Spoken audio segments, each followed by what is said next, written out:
Olá, amigos, boa noite. Sejam todos bem-vindos a mais uma conexão semanal com a Torá.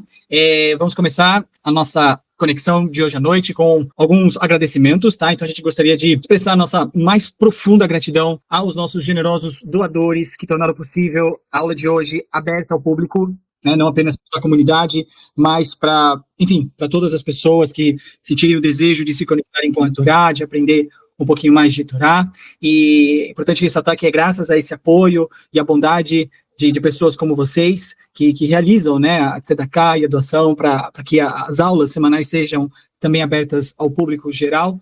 A gente pode criar esses momentos de conexão, de estudo, de aprendizado para todo mundo. Então, que essa aula, que a aula de hoje seja inspiradora. A Isabel Neves oferece essa aula para saúde e cura de Paola Bat Isabel, Ana Bat Isabel, Nelson Ben Naterci e Isabel Bat Keuza. Tá bom? E além disso, a Rivka Karina Bat Eunice, ela oferece essa aula por sabedoria para tomada de decisão. Muito bem, então vamos agora fazer a meditação do Arizal, a oração do Ari HaKadosh, do grande sábio cabalista Rabbi Yitzhak Luria, está na tela para que vocês possam acompanhar no original em hebraico e também a tradução em português. Tá bom? Esse é um momento muito especial em que a gente eleva a nossa consciência para que o nosso estudo seja positivo, seja proveitoso, que nós possamos receber e manter em nossas mentes, em nosso coração, todos os ensinamentos de HaKadosh Baruch Hu, do Criador, tá bom? E que a gente possa alinhar o nosso propósito com a vontade de Hashem para cada um de nós, não só nessa semana, mas por toda a nossa vida. Então, vamos lá. Libon haolamim ve'adonei adonim, av arachamim ve'slichot modem anachnu lefanecha, Hashem Eloheinu ve'Elohei avoteinu ve'kidah, ובשתביו שכנביתנו לתורתך ולעבודתך עבודת הקדושה ונתת לנו חלק בסודות תורתך הקדושה מה אנו ומה ראינו אשר עשית עמנו חסד גדול כזה על כן אנחנו מפילים תחנוננו לפניך שתמחל וסלח לכל חטאותינו ועוונותינו ויהו יהיו עוונותינו מפילים בעינינו לבניך וכן יהי רצון לפניך השם אלוהינו ולעולם אבותינו שתקטן את לבבנו לראותך ולראותך ותקשיב אוזנך לדברינו אלה ותכתב לבבנו ורב בסודות תורתך ויהיה לימודנו זה נחת רוח לפני כסא כבודך כדאי נוכל ותציל חלינו כל וכל משמעותנו בכל והיא נתנו ושיתנו צוצו ניצוצות עבדך הקדושים אשר על עידן גלי דבריך אלה בעולם זכותם וזכות אבותם וזכות רתם ותמותם כנשותן ימות לא נאמר נשום בדברים וזכותם תהי לעלינו במה שאנו לומדים כממן חני זמינות ישראל גל עיני והביא את הנפלאות ותורתך כי השם ייתן חוכמה מבידת ותבונה ולרצון ימרי פיום לבי לפניך השם צורי וגואלי. Muito bem, então com isso feito vamos dar início ao nosso estudo da porção semanal, momento super importante aí da nossa semana. Sejam todos bem-vindos, Ruth, Leila, Esther, Thaís, pessoal que está aqui acompanhando com a gente ao vivo, sejam todos muito bem-vindos. Você que está acompanhando aí a gravação, seja bem-vindo também.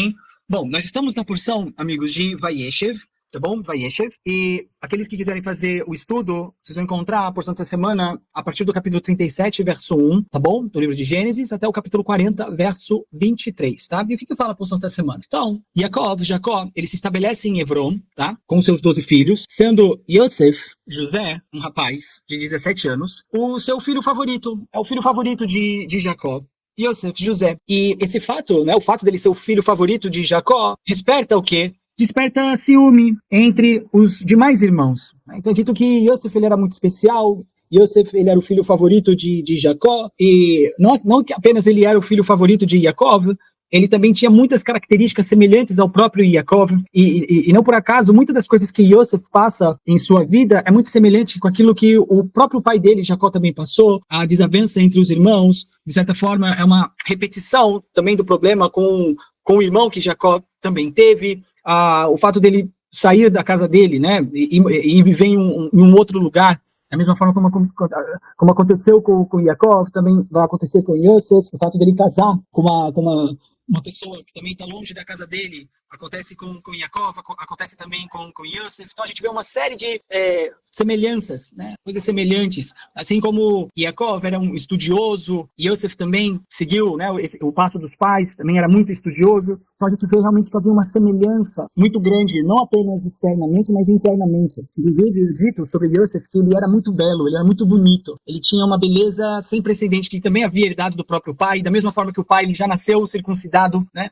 E sobre a beleza de Yosef, é algo muito interessante, porque é dito que Yosef, ele não era apenas bonito fisicamente, mas ele também era bonito internamente, espiritualmente. E alguns sábios nos ensinam sobre isso, e aqui tem até uma lição importante pra gente, é que o que tornava Yosef bonito é que ele vivia basicamente em dois lugares ao mesmo tempo. Ao mesmo tempo que ele inspirava as pessoas a serem cada vez melhores, ele inspirava as pessoas, ele ensinava as pessoas, ele estimulava as pessoas a se conectarem com o Criador. A gente vê que essa era uma característica inerente a Yosef, tanto que quando ele vai para a casa do Potifar, né, Potifera, e ele então trabalha na casa desse Potifar, essa pessoa importante do Egito e tal, é dito que Yosef, tudo que ele fazia, ele tinha sucesso.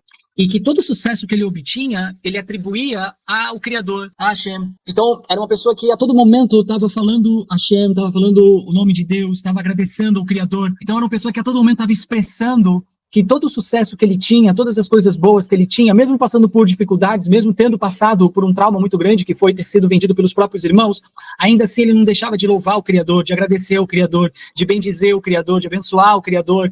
E isso inspirava as pessoas. O próprio chefe dele, né, o Potifar, é dito que ele passou a ter esse conhecimento, né, em relação ao Criador, porque ele via não apenas o sucesso de Yosef na casa dele, em tudo que ele fazia, mas ele via Yosef sempre agradecendo o Criador, falando do Criador a todo momento, né? Diferente de muitas pessoas que acabam por terem um certo receio, uma certa vergonha, se eu posso dizer assim, de expressar a sua fé, de dizer, sabe, com todas as letras, que a razão do sucesso dela não é porque ela é extremamente inteligente, ou importante, ou sagaz, ou capaz, mas ela atribui o sucesso da vida dela exclusivamente ao Criador, né? Algumas pessoas têm problema em fazer isso, em expressar a sua fé, em expressar a sua certeza em Hashem, de dizer o quão Hashem é importante, e, sabe, ainda mais em tempos modernos, em que as pessoas gostam muito, sabe, de publicar sobre a sua própria vida em redes sociais e tudo mais, mas são poucas as pessoas que utilizam essas mesmas ferramentas, por exemplo, para poder expressar a conexão que ela tem com o Criador. Talvez por receio, talvez por vergonha, talvez por medo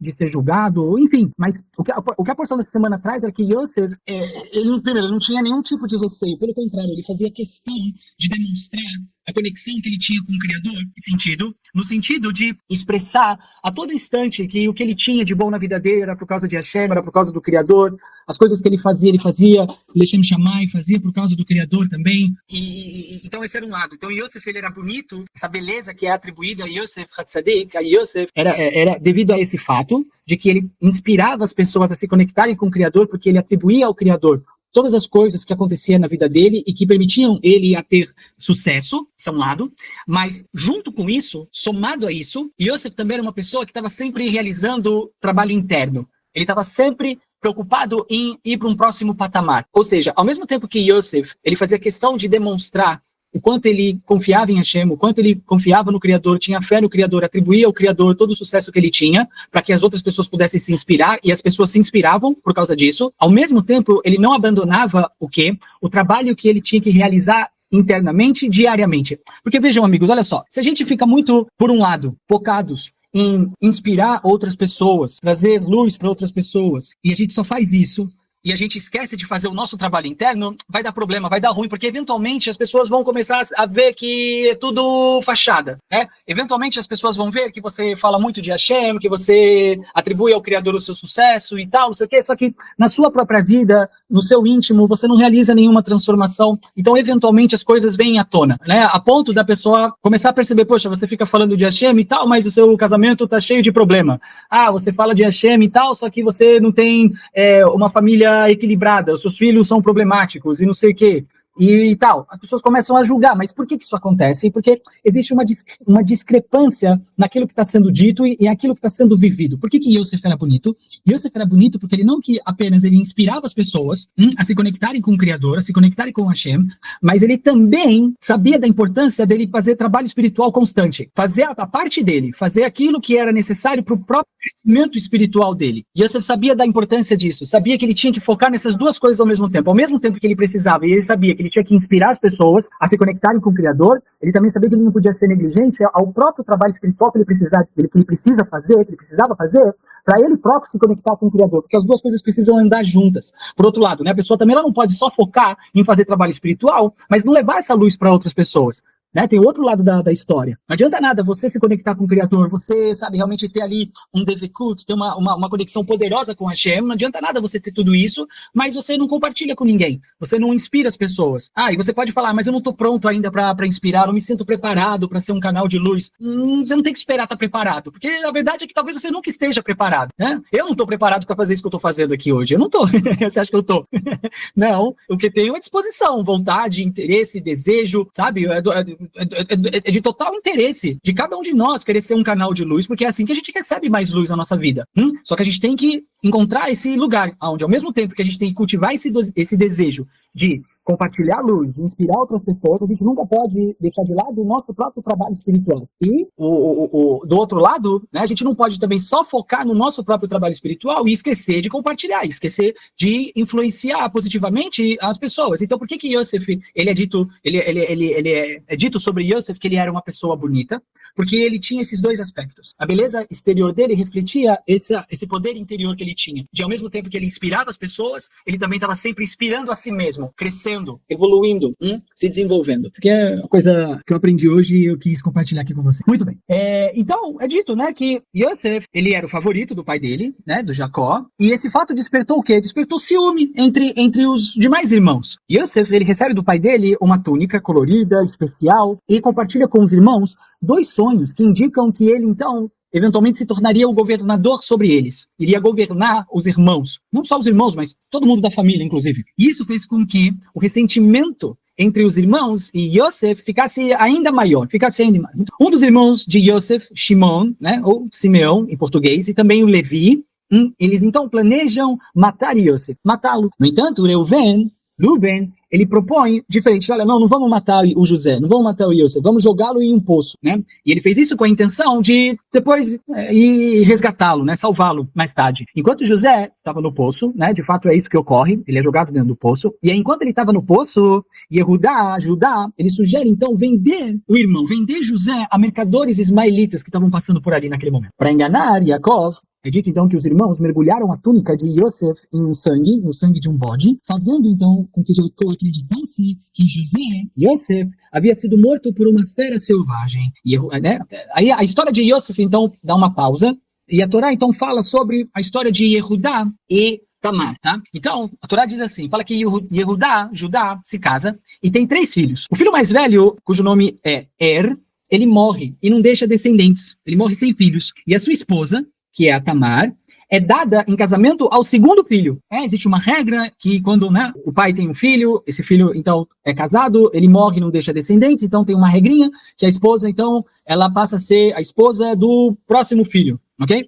Do segundo irmão. E foi o que aconteceu. Tamar, ela é dada em casamento ao segundo irmão, chamado Onan. Só que Onan acaba morrendo também, porque ele acaba não cumprindo com as suas obrigações em relação a essa regra, né, chamada regra e a obrigação de levirar. E aí o que ocorre é que morrem então esses 2 filhos de Yehudá, e Judá então fica relutante e fala, poxa, essa moça deve ter algum problema com ela, porque todo filho que eu caso com ela, meu filho morre, um filho meu morre. Então ele ficou relutante e dá um terceiro filho que ele tinha em casamento a essa mulher chamada Tamar. Então Yehudá começa a ignorar ela. Tamar, que de acordo com os nossos sábios era uma mulher extremamente elevada, uma mulher que tinha uma consciência e uma visão profética, além do alcance, ok? Era uma pessoa muito, muito elevada mesmo. Ela, então, fica decidida a ter filhos da família de Judá. Por quê? Porque ela sabia por nevoar, ela sabia por profecia, que a partir dela e da família de Judá, no futuro viria o rei Davi. E que depois, no futuro, depois ainda do rei Davi, viria o Mashiach, o Messias. Então ela tinha essa visão, ela tinha essa conexão espiritual e ela sabia o quão importante era ela ter um filho dentro dessa família, dentro da família de Judá. Ela sabia. E então ela estava decidida a ter filhos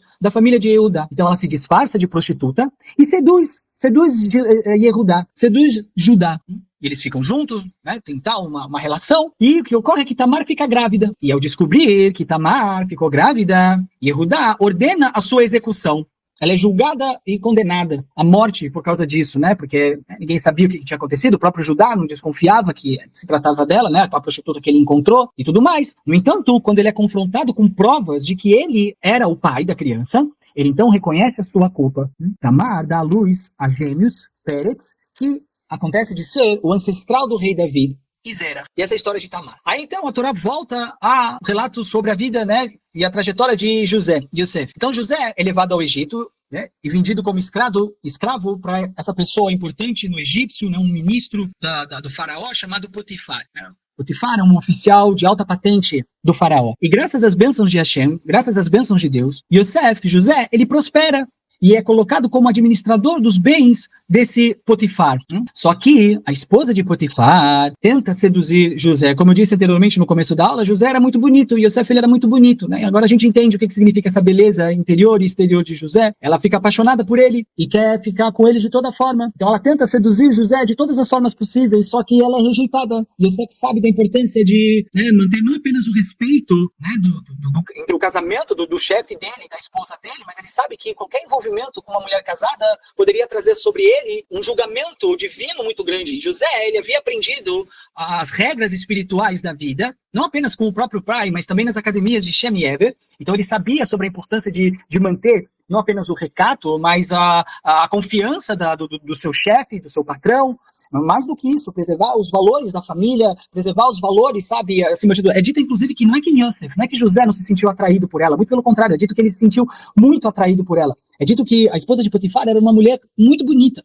Existem alguns comentários, inclusive, que dizem que ela tinha um aspecto da própria alma gêmea de Yosef, e que esse foi um grande desafio na vida dele, poder fazer essa restrição, poder falar, olha, não, por mais que meu corpo diga uma coisa, eu sei que eu não posso fazer isso, por vários motivos. Então não é que para Yosef foi simples, sabe, negar essa paixão, esse desejo, essa vontade de estar com aquela pessoa. Não é que foi fácil para ele. Pelo contrário, alguns comentaristas trazem essa ideia de que foi um trabalho realmente muito difícil para Yosef fazer essa restrição, mas que ele conseguiu. Ele teve sucesso com isso. Ele teve essa capacidade de resistir a esse impulso. Então, quando José finalmente consegue rejeitar as investidas da esposa de Potifar, ela o acusa falsamente de tentativa de abuso. E por essa razão, ele é então preso. Na prisão, José conquista a confiança dos guardas e se torna responsável pela cadeia, pelos outros presos. De novo, aquela ideia que não importa aonde Yosef esteja, não importa a situação em que ele se encontra, ele sempre prospera, ele sempre consegue se elevar, tanto materialmente quanto fisicamente. E por que isso ocorre? Porque ele sempre atribui o sucesso dele ao Criador, esse é o primeiro ponto.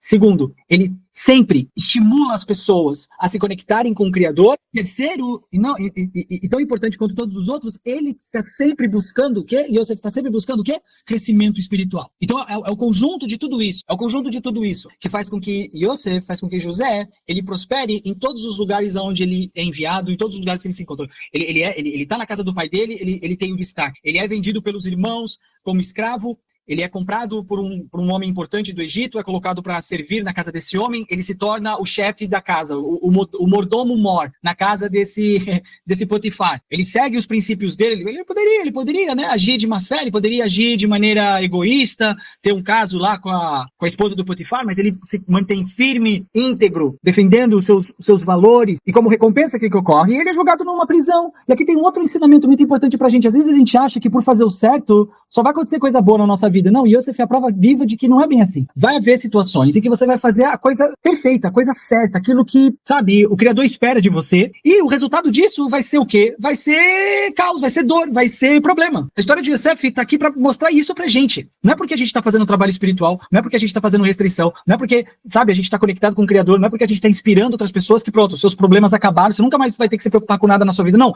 é muito provável que porque você tá fazendo tudo isso, você tenha um desafio tão grande quanto a conexão com o Criador que você conseguiu estabelecer. Foi assim com Yosef. E a gente pode esperar o mesmo para cada um de nós. Se foi assim com José, filho de Jacó, pode ter certeza que com a gente não vai ser muito diferente. Só que isso é uma boa notícia. Porque da mesma forma como aconteceu com Yosef, como aconteceu com José, dele ter, sabe, passado por um perrengue depois de ter feito certo, né? É como se fosse assim, a história de Yosef. É uma ascensão, aí tem um momento de queda, e depois quando ele sobe de novo, ele continua ainda mais alto do que ele estava antes. Né? A gente sabe, no final da história, ele se torna o governador de todo o Egito. Na prisão, José conhece o copeiro e o padeiro do faraó, que tiveram sonhos perturbadores. Ele então interpreta os sonhos, prevendo que o copeiro seria libertado e o padeiro executado em 3 dias. E isso acaba acontecendo. E antes de sair, o copeiro promete interceder por José, mas acaba se esquecendo dele. E assim termina a porção dessa semana, tá? Aqui tá um índice de todos os tópicos que Bezerra chama a gente vai ver na aula de hoje, tá? E o primeiro ponto que a gente vai trazer aqui é o seguinte, tá? A gente começa com uma questão para reflexão, para discussão.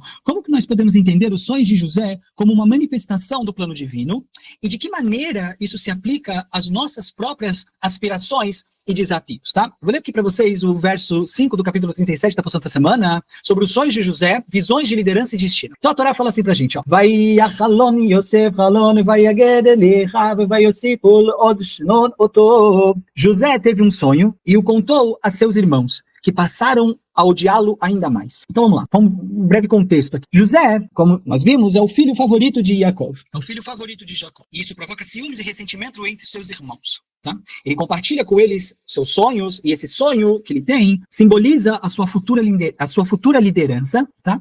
E a sua superioridade, no sentido dele ser o líder, ok? E esses sonhos são um ponto de virada que intensifica a animosidade dos irmãos, ou seja, os irmãos passam a gostar cada vez menos de José, principalmente depois que ele conta esses sonhos que ele teve, né? Onde ele vê a si próprio como centro de tudo, como líder que está acima dos demais, tá? Resultando, no final de tudo isso, isso acaba resultando na venda do próprio José como escravo. É dito que Yosef, existem várias opiniões, tá? Mas existe a opinião que Yosef, na mesma medida que ele tinha uma grande luz espiritual e uma grande conexão com o Criador, ele também tinha aspectos de correção espiritual que era muito intenso, que era muito grande, era muito importante. Aquela história, onde tem muita luz, existe um potencial também para muita escuridão, e vice-versa. Onde tem muita escuridão, também existe um potencial muito grande para luz. E alguns sábios trazem que uma das coisas que José, precisou trabalhar em si mesmo e consertar ao longo da sua vida foi um problema relacionado à Lashon Hara, a maledicência, tá?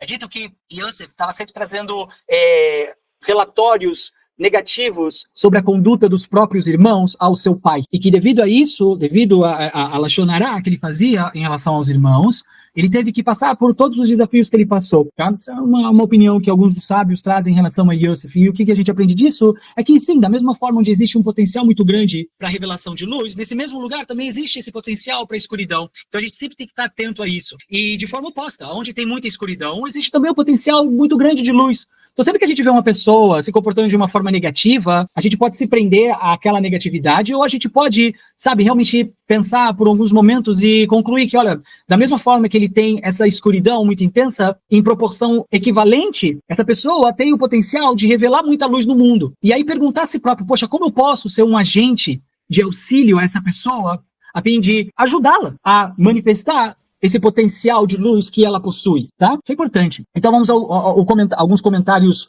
clássicos que nós temos dos nossos sábios, tá? Então, Sforno, um dos comentaristas, ele diz o seguinte, ele diz que José, contar seu sonho aos irmãos foi uma ação imprudente, ele não devia ter feito isso. De acordo com os Sforno, Yosef não devia ter feito o que ele fez, não deveria ter contado, não deveria ter aberto sobre o sonho que ele teve com os seus irmãos. Ele deveria ter sido um pouco mais maduro e guardado o conteúdo do sonho para si mesmo. Por quê? Porque esse sonho acabou gerando ciúmes e conflitos e acabou trazendo problema, não apenas para ele próprio, mas para as pessoas que estavam ali com ele, convivendo com ele. Tá? E o que isso ensina pra gente, amigos? Olha, sempre quando a gente tem um sonho, a gente tem que ter cuidado na hora de que a gente vai compartilhar, sabe? A gente realmente tem que ter muito cuidado para compartilhar isso com pessoas que a gente confia, pessoas que a gente realmente tem confiança, que vão fazer uma boa interpretação do sonho que a gente teve. Tá? Porque, inclusive, é algo que os sábios ensinam, que o que vai realmente fortalecer ou não o sonho que uma pessoa teve é a interpretação que esse sonho vai receber de uma outra pessoa. Então a gente tem que se certificar de apenas contar os nossos sonhos para pessoas que a gente realmente confia e que a gente sabe que vão buscar realizar uma boa interpretação desse sonho, tá? Então essa é uma coisa importante. Outro comentarista, o Or HaChaim, ele diz o seguinte, ele fala que porque Yosef compartilhou seus sonhos com seus irmãos, aumentando o ódio deles, né? Por que ele fez isso? Então ele responde, né? E o que ele diz é que Yosef, ele queria mostrar que seus sonhos eram decretos divinos e não ambições pessoais, tá? Essa é a opinião do Or HaChaim, que a intenção de Yosef, na verdade, não era colocar a si mesmo no lugar de superioridade ao contar esse sonho, mas ele queria, naquele momento, mostrar para os irmãos que o sonho que ele havia tido, na verdade, eram o quê? Eram decretos do próprio Criador. O Criador decretou que eu vou ser o líder de vocês, não sou eu. Foi ele que disse, né? O Criador que me revelou isso. E o que ele esperava com isso? Ele esperava que, ao aceitar a missão de seu pai, afinal de contas, Yosef seria aquele que daria continuidade ao trabalho de Jacó. Então, ele esperava que ao aceitar essa missão, né, de Jacó, os seus irmãos vissem isso como um sinal de aprovação divina. Além disso, ele poderia estar tentando aproximar-se deles, acreditando que todos os sonhos seguem a boca. É um conceito, kol ahalomot.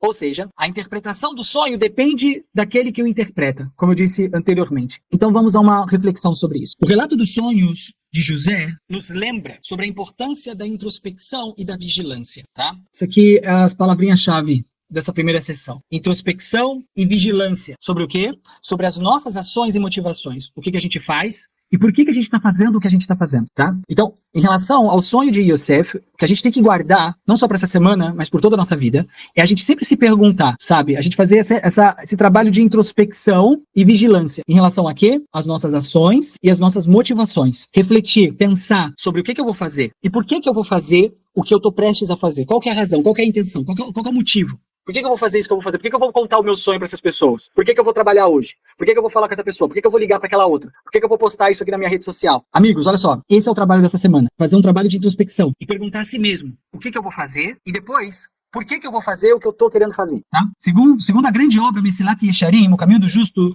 do grande sábio Moshe Chaim Luzzatto, o conceito de precaução, que em hebraico nós chamamos Zehirut, tá? Zehirut, é fundamental para quê? Para evitar erros que possam prejudicar nossas relações e comprometer a nossa integridade espiritual. Ou seja, esse senso de precaução, de tomar cuidado. O que eu estou prestes a fazer? E o que eu estou prestes a fazer? Por que eu estou prestes a fazer? Isso é precaução. Isso é Zehirut. Eu estou prestes a fazer alguma coisa. Eu estou prestes a dar uma aula. Por que eu vou dar essa aula? Qual a motivação? O que está por trás dessa intenção aqui, de estar aqui falando sobre Torá para vocês? Isso é precaução. Eu tenho que estar no lugar certo para fazer essa atividade. Tem que estar no lugar certo para fazer essa ação. Amanhã você vai para o seu trabalho.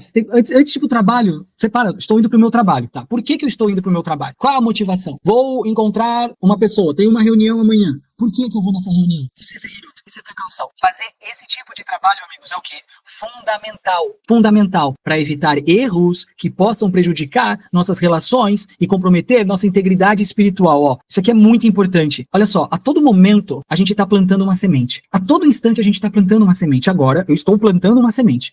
Na verdade, eu estou colhendo o fruto de algo que eu plantei lá atrás, só que ao mesmo tempo eu estou plantando uma semente. É nesse momento de plantio que eu tenho que fazer essa reflexão, que eu tenho que ter essa precaução, esse Zehirut, tá? Você pode repetir a palavra? Fala aí, ó, Zehirut. Isso, muito bem, Zehirut. Muito bem. Falar faz a gente lembrar. Zehirut, precaução. Vou fazer algo. Por que eu vou fazer o que eu vou fazer? Qual é a minha intenção? E eu tenho que ter ali, certo, dentro da minha mente, dentro do meu coração, que o que eu vou fazer, eu não estou fazendo com ego. Eu não estou fazendo com desejo de querer tudo somente para mim mesmo. Essa é a chave do sucesso. Essa é a chave do sucesso. É isso que vai fazer com que você tenha força quando o desafio aparecer. A certeza de que quando você começou o que você começou pela razão adequada, pelo motivo certo. Você plantou a semente positiva. Você não plantou semente de medo, de dúvida, de insegurança, de impaciência, de sei lá o quê, de mentira. Não, você plantou uma semente correta. Só que você só consegue plantar a semente certa se você faz esse trabalho de Zehirut, de precaução, de vigilância, de introspecção sobre a sua ação e sobre o porquê que você vai fazer o que você vai fazer, a motivação. Yosef, ao compartilhar os seus sonhos, demonstrou sinceridade. Só que ele também foi imprudente. Ele foi sincero, mas ele teve imprudência, né? Se a gente pega os dois comentários, tanto do Sforno como do Or HaChaim, a gente vê que ao mesmo tempo que a intenção era boa, ainda assim, ele foi imprudente, não deveria ter falado para os irmãos sobre o sonho, ainda que a intenção dele fosse boa. Então, as duas coisas têm que andar junto. A ação tem que ser adequada e o motivo tem que ser adequado. As duas coisas têm que andar em conjunto. Então, esse é o exemplo da necessidade de nós ponderarmos sobre as consequências das nossas palavras e das nossas ações. Rabbi Moshe Chaim Luzzatto, ele ensina que a busca pela retidão, ou seja, a busca por restrição, a busca por você diminuir a influência do seu Yetzer Hará, do seu ego, requer uma análise constante dos próprios caminhos, ponderando cada escolha para não cair na negligência ou imprudência. De novo, essa é a receita do sucesso. Se você quer ter sucesso na sua vida, você tem que ser uma pessoa precavida. Tem que colocar em prática introspecção e vigilância. Yosef, ao interpretar seus sonhos como decretos divinos, nos mostra que nós também devemos alinhar nossas aspirações a um propósito maior, mantendo uma vigilância constante sobre os impactos de nossas ações no mundo ao nosso redor. Ficou claro isso, amigos? Isso aqui realmente é algo muito importante que a gente precisa, sabe, levar com a gente. Então, na prática, você deve refletir sobre os seus próprios sonhos e objetivos. Todo mundo tem sonhos, todo mundo tem desejos, todo mundo quer chegar em algum lugar, todo mundo tem um desejo, uma vontade. Olha, esse próximo ano eu quero, sei lá, conseguir guardar um pouquinho mais de dinheiro, ou então quero abrir um negócio, ou então quero um novo trabalho, um novo emprego, quero ter um filho, sei lá. A pessoa tem um sonho, a pessoa tem um desejo, ela aspira a conquistar alguma coisa. Você precisa refletir sobre os seus sonhos. Você precisa refletir sobre os seus objetivos, você precisa empregar esse conceito de Zehirut e tentar entender, tá bom, eu quero tal coisa, mas por que eu quero o que eu quero? Eu tô aqui pronto para fazer uma série de coisas, tomar uma série de decisões que eu acredito que vão me ajudar a chegar nesse objetivo, mas por que eu quero chegar nesse lugar? Por que eu quero chegar nesse objetivo? Isso de fato vai fazer com que eu revele mais luz no mundo? Isso vai fazer com que eu me aproxime mais do Criador? Considerando como eles podem, de novo aí, se alinhar com um propósito maior. E aí quando eu falo propósito maior, eu tô falando do quê? Tô falando dessa aproximação, tô falando dessa devekut, dessa união com o Criador. No final, amigos, o propósito é esse. Em termos simples, a gente tem que fazer as coisas que a gente faz no nosso dia a dia com o simples objetivo de nos unir cada vez mais com o Criador. No final das contas é sobre isso. No final das contas é isso. O que eu vou fazer agora vai me aproximar mais do Criador ou vai me afastar mais dele? No final das contas é isso que a gente quer. A gente tem que pensar nisso. Segundo, pratique paciência e resiliência quando enfrentar ceticismo ou oposição aos seus objetivos. Da mesma forma como aconteceu com o Yosef, algumas pessoas podem vir a descobrir por meio de você mesmo ou por meio de outras pessoas sobre aquilo que você quer conquistar. Então, primeira coisa, olha só, quanto mais low profile você for, melhor. Quanto menos pessoas souberem sobre as coisas que você quer alcançar, melhor. Ah, não posso contar pra ninguém, olha, melhor que não. Conta pra sua esposa, pro seu marido, entendeu? De repente para um filho, não sei, talvez para o seu pai ou para sua mãe, entendeu? Mas se for para contar para alguém, conta para pessoas que você tem certeza que vai te dar bons conselhos, ok? Tem que ter esse cuidado também. Tudo que a gente faz com cautela, sabe? Não espalhando, contando para todo mundo. Melhor coisa, entendeu? Porque é inevitável. Se você começar a contar pra todo mundo o que você vai fazer, a pessoa não vai dar certo. Vai entrar dúvida, vai entrar, sabe, uma consciência de dúvida. E você estava tão certo de que aquilo poderia dar certo e assim, 100% ia dar certo. Só que foi você contar pra essa pessoa fez uma crítica ali, talvez não construtiva, ou colocou alguma objeção e tal. Aquilo foi o suficiente. Se você não estava espiritualmente pronto para ouvir algo daquela pessoa, aquilo vai entrar e aí vai se misturar com o seu pensamento, com o seu objetivo, com o seu desejo e, inevitavelmente, a coisa vai enfraquecer. Se você não tiver um preparo espiritual para poder ouvir aquilo e conseguir repelir aquilo, né? Se você não tiver um campo de força, um escudo de proteção espiritual, então a chance daquilo entrar e se estabelecer na sua mente, a chance é muito grande. E nem sempre a gente está em sintonia espiritual para saber o quão forte está a minha espiritualidade, o quão protegido eu estou espiritualmente a ponto de ouvir as pessoas colocarem dúvidas nos meus projetos e eu não ligar a mínima para isso. Às vezes a gente não sabe, às vezes a gente está fraco espiritualmente. Então, na dúvida, é melhor não contar. É melhor ficar com um negócio somente para si. Existe um ditado que fala: a pessoa nunca deve mostrar um trabalho inacabado para um tolo. Porque, primeiro, ele nunca vai entender. A melhor hora de você mostrar um trabalho é depois que ele estiver pronto. Depois que ele estiver pronto. Você prepara tudo, faz tudo. Depois que estiver pronto, você vai lá e mostra: ó o que eu fiz. Tá pronto. Ok? Aí a pessoa vai vir e falar: poxa, que legal e tal. Talvez ela venha e dê uma opinião. Mas olha, pode melhorar tal coisa e tal. Tudo bem. Pelo menos já tá pronto. Agora, realmente, olha, isso que você tá falando faz sentido. Ou, de repente, não. A pessoa vai falar, vai fazer alguma crítica, só não, isso daí não dá certo porque eu já tentei. Enfim, o melhor dos mundos é que você não revele aquilo que você está planejando fazer, ou aquilo que você está planejando alcançar. Tá chegando o fim de ano, as famosas promessas de fim de ano. Em vez de falar para todo mundo: ano que vem eu vou fazer, não fala nada. Não fala nada. O que você tá planejando pro ano que vem? Meu professor de cabala falou para eu não te contar. Pode falar assim. Fala que fui eu. Meu professor de cabala falou para não falar pra ninguém o que eu vou fazer. Pronto. Aí você bota a culpa em mim, o pessoal fala: pô, esse é o professor de cabala, aí eu vou te contar, hein? Que cara difícil. Ele é, tá bom? Não fala.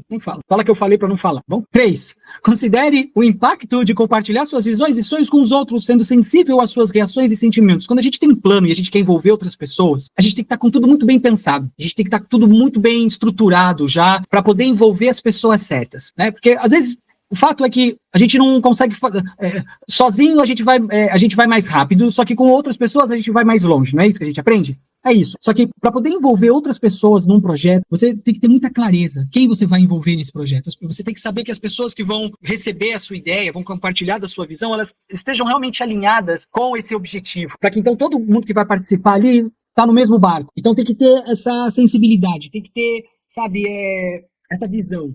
Eu vou contar esse projeto para essa pessoa porque eu tenho plena convicção e certeza que ela vai entrar comigo nessa, vai estar junto comigo no barco e a gente vai longe junto, tá bom? Legal. Eu queria trazer aqui para vocês, eu trouxe, na verdade, vários trechos do Zohar, tá? Que é o livro mais importante da Kabbalah. E a aula de hoje, como a gente está começando a falar sobre Yosef tem uma conexão espiritual muito grande, não apenas comigo, tá? Mas com todos nós, de certa forma. Por quê?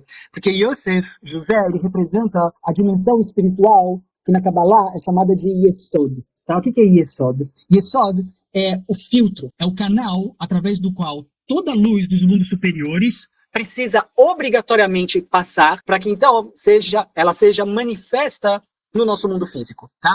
Kabbalah ensina que a nossa realidade física e espiritual é composta por 10 diferentes dimensões, ou 10 diferentes filtros, através do qual a luz infinita viaja até se manifestar nesse mundo físico. Então, toda luz, toda bênção, tudo aquilo que é bom e que se manifesta na nossa vida, no nosso mundo, obrigatoriamente precisa passar por essa esfera espiritual, por esse filtro espiritual chamado Yesod, tá? E, de acordo com os escritos da Kabbalah, Yosef representa esse filtro. Como que a gente sabe disso? A gente sabe disso pela própria história de Yosef na Torá. Yosef, ele se torna o governador do Egito. O Egito, no mundo antigo, era a superpotência mundial. No mundo antigo, o Egito era o que talvez hoje seja as grandes potências aí, Estados Unidos, né, países assim de primeiro mundo, grandes potências, né, do mundo. Na antiguidade, o Egito, ele era assim. Ele era a grande potência mundial econômica, ok? Então todo mundo comprava do Egito, todo mundo dependia do Egito, ok? Houve uma época de fome, a gente vai aprender sobre isso um pouquinho mais à frente na Torá, que houve esse momento de fome no Egito, e que Yosef, ele então era o ministro da economia do Egito, e ele ficou responsável em fazer o quê? Fazer com que os alimentos, a provisão, fosse direcionada da maneira mais equilibrada e adequada possível para todos os habitantes do mundo. Essa foi a função de Yosef, se certificar de que cada um estava recebendo exatamente aquilo que precisava. E é disso que nós aprendemos sobre, né?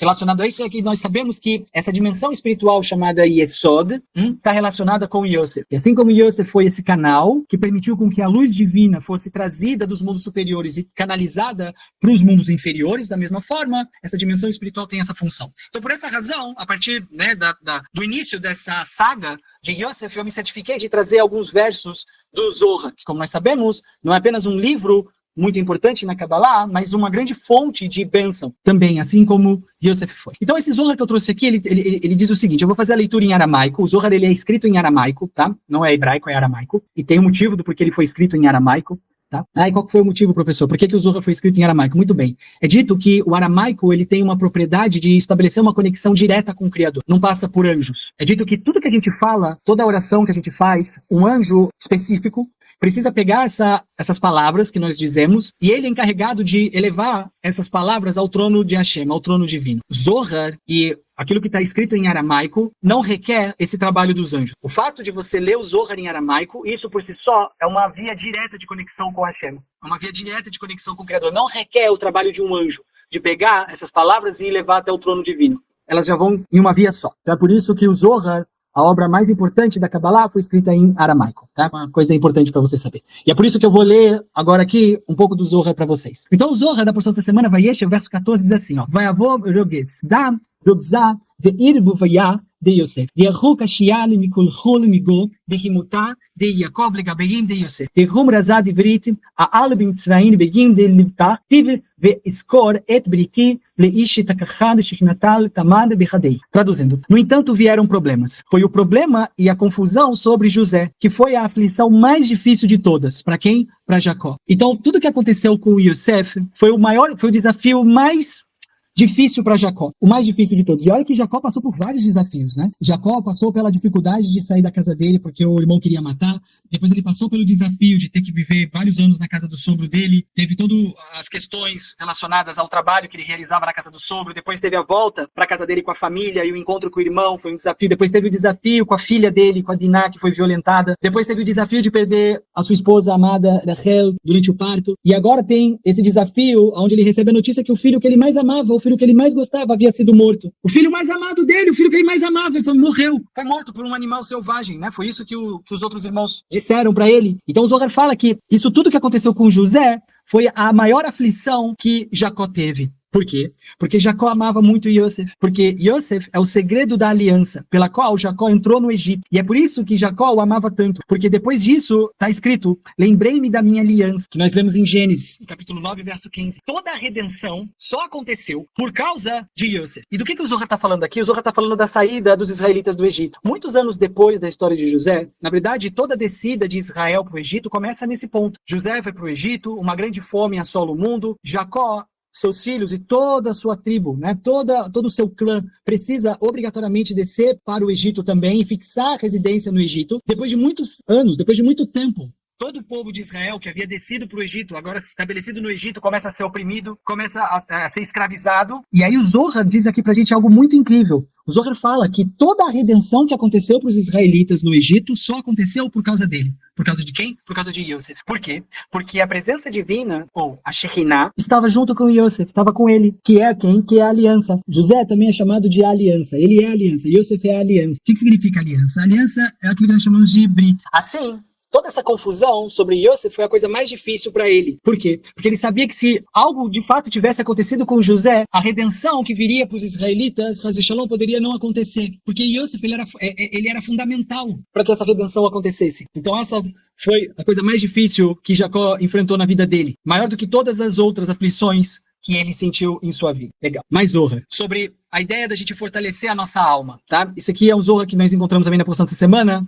Eu vou ler aqui para vocês 2 versos, tá? O verso 35 e o verso 36. E a gente vai estudar um pouquinho sobre isso, tá bom? Então, o verso 35 do Zohar fala assim, ó. Ovgin kach kol inun deitebru bechai alma veinun zakaim kshot kulchul itebru bechai alma veitadanu medina memtet begin deachi nafsha garmam lechul veal dal chayais alai chul kutsha belichul lealmal deatei. Traduzindo. Portanto, todos aqueles que são sentenciados de acordo com a justiça e esmagados nesse mundo, mas também são verdadeiramente justos, sofrem por causa da alma, nefesh, que receberam da Nukva, enquanto ela era defeituosa. Portanto, o Criador, abençoado seja ele, tem compaixão por essas pessoas, por esses justos no mundo vindouro. Por que eu trouxe esse Zohar para vocês, amigos? Porque muitas vezes a gente vê coisas difíceis acontecendo para pessoas que são verdadeiramente muito boas. E a gente não entende, poxa, como assim, Criador? Essa pessoa só fez coisas boas, essa pessoa só ajudou o próximo, essa pessoa era uma pessoa devota, essa pessoa, sabe, realmente, quantas vezes ela engoliu o próprio ego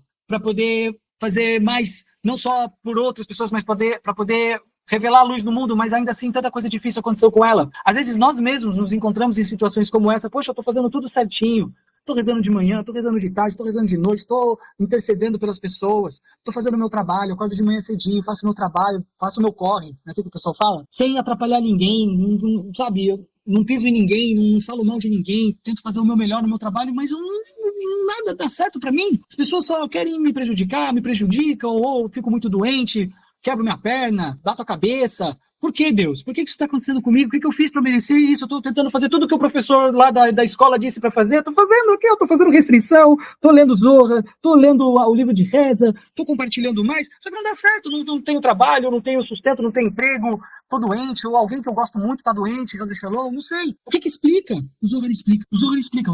Aqui o Zohar está dizendo exatamente por que coisas ruins acontecem para pessoas que são boas. O que o Zohar fala? Todos aqueles que são sentenciados de acordo com a justiça e esmagados nesse mundo, e que são verdadeiramente pessoas justas, elas sofrem por causa da nefesh, desse aspecto mais baixo da nossa própria alma. De acordo com os sábios, o que ocorre, nós possuímos diferentes níveis de alma, tá? Nós temos do nível mais baixo ao mais elevado, todo ser humano, tá? Temos o nível de nefesh, ruach e neshama. São diferentes níveis da nossa alma. E o nível da nossa alma mais baixo, ou seja, aquele nível da nossa alma que está mais relacionado com o mundo físico, é chamado de nefesh. Nefesh, pode repetir? Isso, Nefesh, muito bem, Nefesh, tá? Então, essa pessoa boa, essa pessoa justa, ela sofre por causa do quê? Por causa dessa Nefesh. E o que é essa Nefesh? Essa Nefesh, quando ela tá com alguma sujeirinha, quando ela tá com algum defeitozinho, um defeito que talvez essa pessoa tenha adquirido mais cedo na sua própria vida, né, numa vida passada, ela tem ali uma mácula, ela tem ali uma sujeirinha,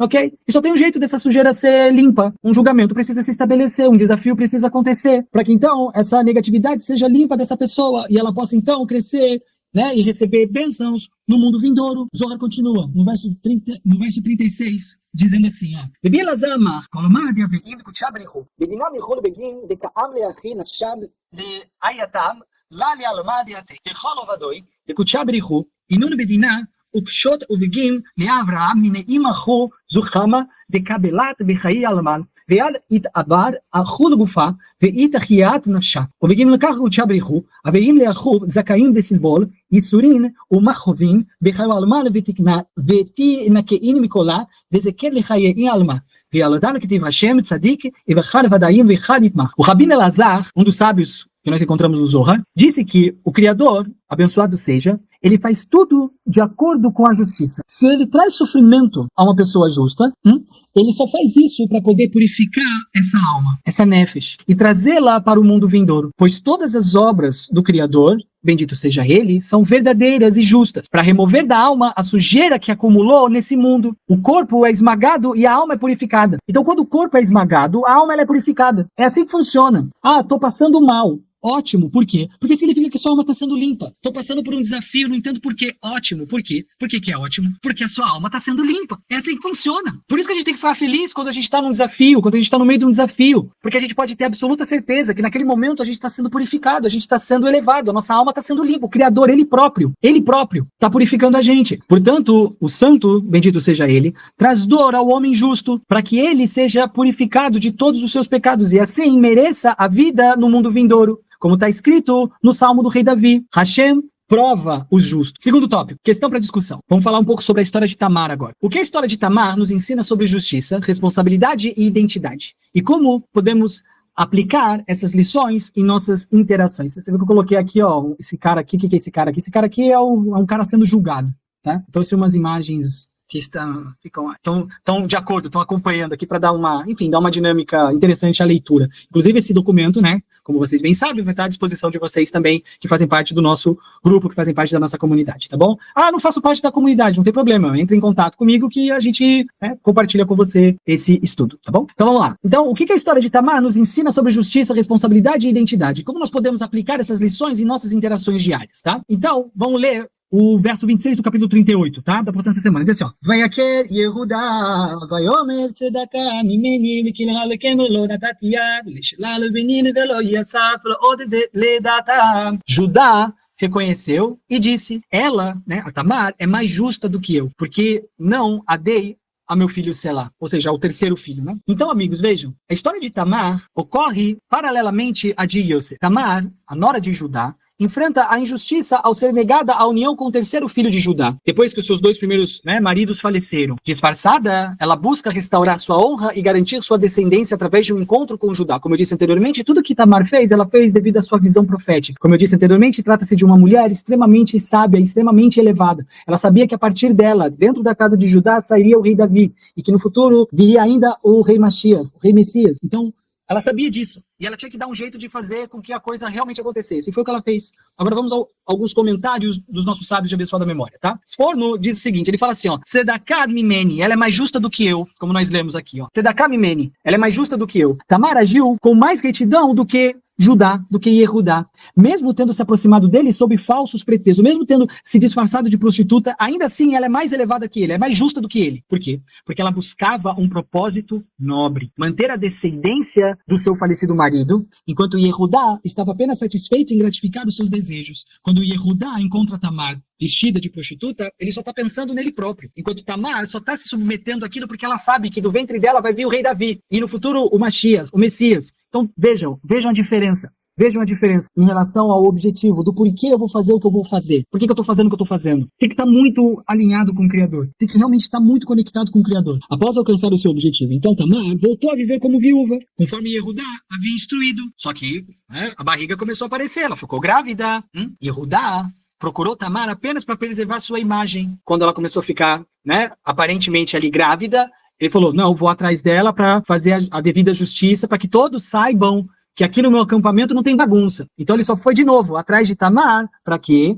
Para preservar a sua imagem e a do seu acampamento. Nossos sábios ensinam que um pecado cometido por uma causa nobre, olha isso, amigos, nossos sábios ensinam, Talmud, um pecado cometido por uma causa nobre é melhor do que uma boa ação feita por interesse próprio. Fica com essa, guarda essa no seu coração. O outro comentário, Or HaChaim, diz o seguinte, Tamar é mais justa do que Judá. Ele concorda com Sforno, esse outro sábio, Or HaChaim.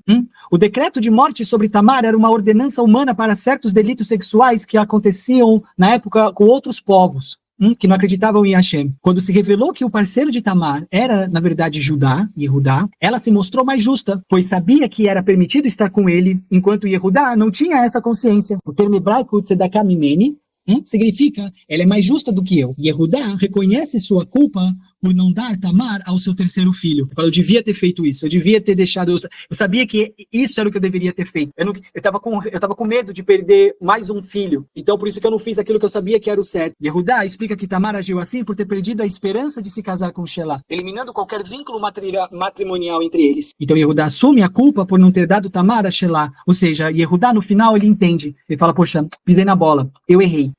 Então vamos refletir sobre isso aqui, amigos, isso aqui é importante. Tamar, ela então agiu movida por um propósito maior, buscando restaurar a sua honra e cumprir o princípio de Ibum, que é manter a linhagem do marido falecido. Mas no caso de Tamar, de acordo com a Kabbalah, é ainda mais do que isso, porque de novo ela tinha visão profética, ela sabia exatamente o que viria do ventre dela no futuro, ok? Mesmo utilizando meios incomuns, ela agiu de maneira incomum, ela agiu de maneira não natural, ela era uma mulher justa, ela era uma mulher íntegra, uma mulher recatada, uma mulher de recato. Imagina a dificuldade que deve ter sido para Tamar se vestir como uma prostituta. A gente está falando de uma mulher santa, a gente está falando de uma mulher elevada, a gente está falando de uma mulher que se veste de forma adequada, uma mulher com compostura, uma mulher educada, uma rainha, uma verdadeira rainha. A gente não está falando de uma mulher qualquer, a gente está falando de uma pessoa que tem um comportamento impecável, que para poder se certificar de que o propósito e o plano de Deus ia acontecer, ela entendeu, se eu não fizer isso, não vai ter jeito, eu tenho que fazer, eu não tenho saída. E exatamente porque foi algo extremamente difícil para ela, assim como acontece com a gente, como que a gente sabe que algo tá certo?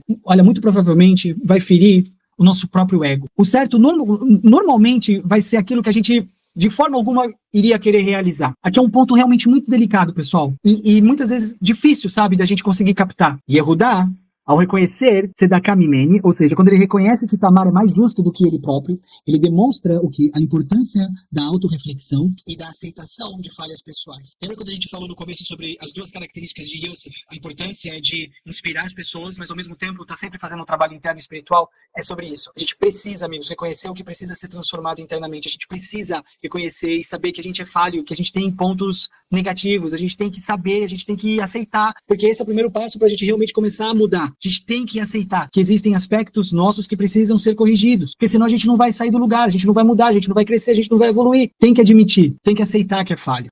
O ser humano, nós, cada um de nós, devemos ser vigilantes em relação aos nossos atos, evitando tanto ações impulsivas, quanto justificativas egoístas para cometer determinados erros. Se for para errar, erra pelo motivo certo. Lembra disso daqui, ó. Um pecado cometido por uma causa nobre é melhor do que uma boa ação feita com ego. Lembra disso? Então, nós devemos ser vigilantes naquilo que a gente realiza, para que nós, então, evitemos tanto ações impulsivas quanto justificativas egoístas para erros. Judá e Yehudá representa o quê? Representa o momento em que a gente reconhece, a gente fala, eu realmente preciso melhorar, ou eu falhei aqui com essa pessoa. A gente tem que reconhecer. Tem que chegar nesse momento. Yehudá, aqui na história de Tamar, ele representa o quê? Representa isso, esse momento de reflexão, de reconhecimento do erro cometido. E esse, amigos, é um passo que é essencial para o aprimoramento da nossa própria alma, da nossa moral. Enquanto Tamar simboliza o quê? A coragem necessária para buscar a justiça dentro de um sistema que inicialmente a negligenciou. Tamar exemplifica a prática de valores elevados, como a integridade e a coragem moral. Apesar do pecado cometido por uma causa nobre pode ter maior valor moral do que uma boa ação movida por interesse próprio, como nós vimos anteriormente. Em contrapartida, Yehudá, que inicialmente falhou em cumprir sua obrigação, ele ao final mostra humildade ao admitir a sua culpa. Então, amigos, essa história de Tamar e de Yehudá nos inspira a refletir sobre as nossas motivações e ações. Percebam que tudo na porção dessa semana gira em torno da ideia de ações e motivações. Motivações e ações. Vou fazer alguma coisa, ok. Por que eu vou fazer o que eu vou fazer? Tamar, ela nos desafia a agir com propósito, mesmo em circunstâncias adversas. Enquanto que Yehudá nos ensina, né, nos mostra que a retidão está também em reconhecer os erros e corrigir os nossos caminhos. Em nossas interações diárias, nós devemos buscar Sidkut, que é o quê? Justiça. E também Nikiut, que é integridade. Sidkut, justiça, e Nikiut, sendo proativos em reparar injustiças e sempre avaliando nossos atos à luz de princípios éticos e espirituais ensinados pela nossa Sagrada Doutrina. Ok? Aqui, também sendo julgado, mas austera. Imponente. Muito bem. Então vamos lá, na prática. Avalie suas próprias ações e decisões à luz da justiça e da verdade. Seja proativo em corrigir erros e assumir a responsabilidade por suas ações. E respeite e apoie a busca de outros por justiça e dignidade em suas vidas, tá bom? Muito bem, vou trazer aqui mais um Zohar para a gente poder finalizar, tá? Então, julgando favoravelmente. Isso aqui a gente encontra no Zohar da porção de Miquetes, verso 259 e verso 260, tá? Então o Zohar fala assim, ó. Rabi Hiyah veribi Yosei, Chavo azleim be'abracha ad acheim chamur chad barnash. Daravar atei, mit'atef be'itufa, de mitzvah, וכלאים זיינין פטורים תחותוי, אמר רבי חי, בחנש דאי, חד מתראים יתבעים, או זכאם שלי מחול, או לרמאל בנאים עלמה, איו. Rabi Hia e Rabi Yossi, aqui o Zohar vai trazer uma história muito interessante. Rabi Hia e Rabi Yossi estavam caminhando juntos quando viram um homem armado usando tzitzit, usando franjas, né? Uma roupa que nós usamos, né? Que tem umas franjas assim na ponta da roupa, tá? E aí o Rabi Hia, ele disse, esse homem é um homem completamente justo, que usa um talit com franjas, mesmo durante a viagem. Ou ele é um enganador de homens, que carrega armas e pode ser um ladrão, mas usa o talit, essa veste, né, espiritual, para enganar as pessoas e capturá-las ou roubá-las, né? Então ele fala isso, ó, esse cara que tá parado aqui, ó, ele pode ser ou um bandido, ou ele pode ser um homem muito justo. Ele pode ser um justo por quê? Porque ele tem essas franjas na roupa, que é um sinal de uma pessoa, né, que está conectada com o Criador, ou ele pode ser um enganador, que só usa essa roupa aqui, mas na verdade ele tem uma faca e o que ele quer é enganar as pessoas, para que as pessoas achem que ele seja alguém, né, elevado, porque ele usa uma roupa especial, mas na verdade ele só quer roubar a pessoa, quer fazer mal para a pessoa, né? Agora vamos lá, olha aqui, verso 260. Amar leim Rabi Yossi, Cham Hasideim Elionin Amru, Haveim Ledam Lechol Bachnash Lizichu, Ta Taninan. בחנש דנפאיק לארחה, התקבעים לאיתלת מילים, לדורון לקרבה, לצלותה מנלן, מיעקב דחם לתלת, אלאים התכוון, וזעירין גרמאים לדורות, לקרבה, לצלותה לבחן לבחנש, הזגין באמרחם מחונך לבגים עטופה, במצווה לצלותה לבחן לבגים כליים זינים, לקרבה מקרבה דיאטרגים גליים איתבגים תלתאים למרדף המטרה. Então, olha só que interessante. Rabi Yossi, então, disse, os piedosos, ou seja, aquelas pessoas que realmente se entregam para o Criador, nos ensinam que nós devemos julgar todas as pessoas de maneira favorável, ou seja, favoravelmente. Nós aprendemos que quando um homem que parte em uma viagem tem medo de ladrões, tem medo de ser atacado, ele deve meditar em três coisas. Ele deve meditar sobre presentes, ele deve meditar sobre guerra, e ele deve meditar sobre uma oração. Então ele tem que, quando ele vai viajar, e se ele tem algum tipo de receio, se ele tiver algum tipo de medo de ser agredido ou de passar por algum problema, então essa pessoa, ela deve pensar em três coisas. Ela deve pensar em presentes, ela deve pensar sobre conflito, guerra, e ela deve pensar sobre oração. E como nós sabemos disso? Da onde a gente aprende isso? De Jacó, que se preparou para essas três coisas, se preparou com essas três coisas, e foi provisionado com presentes, e preparou-se para a guerra, e fez uma oração. Como está escrito que ele enviou a Esaú um presente, ele dividiu o povo com ele em dois acampamentos para que Esaú não viesse e feri-lo na guerra, e ele orou para o Criador, dizendo, livra-me, peço-te, das mãos do meu irmão Esaú. Então a gente aprende de Jacó que no momento de dificuldade, no momento de conflito, no momento em que a gente está passando por desafios, a gente tem que manter três coisas na mente: presente, guerra e oração. Portanto, esse homem que está andando usando o talit para orar e tem armas para a guerra, e se ele tem esses dois, não é necessário olhar para ver se ele tem o terceiro. O presente, se ele tem os dois primeiros, ele deve ter o terceiro. Isso aqui, amigos, é uma história tão incrível, tão importante, porque ensina pra gente duas coisas. Primeiro, sobre a gente sempre buscar uma maneira de julgar favoravelmente todas as pessoas à nossa volta. Essa é a primeira coisa. E a segunda, que existe uma forma da gente se preparar para as adversidades. Existe uma maneira da gente se preparar para os desafios da vida. E com isso, a gente encerra a nossa aula de hoje. De novo, o documento tem muito conteúdo ainda aqui. Eu realmente incentivo vocês que deem uma estudada, deem uma olhada nesse material, que tá muito bacana, tá muito legal, tá bom? E se você tiver qualquer dúvida, por favor, entre em contato comigo, pra gente poder conversar, pode marcar uma reunião, tá bom? E muito obrigado pelo tempo de vocês, tudo de melhor sempre, e até o nosso próximo encontro na próxima semana. Lembrando que na quarta-feira a gente tem um replay da aula de hoje, tá bom? Quem quiser, tiver interessado em assistir, fica à vontade. Tudo de melhor sempre.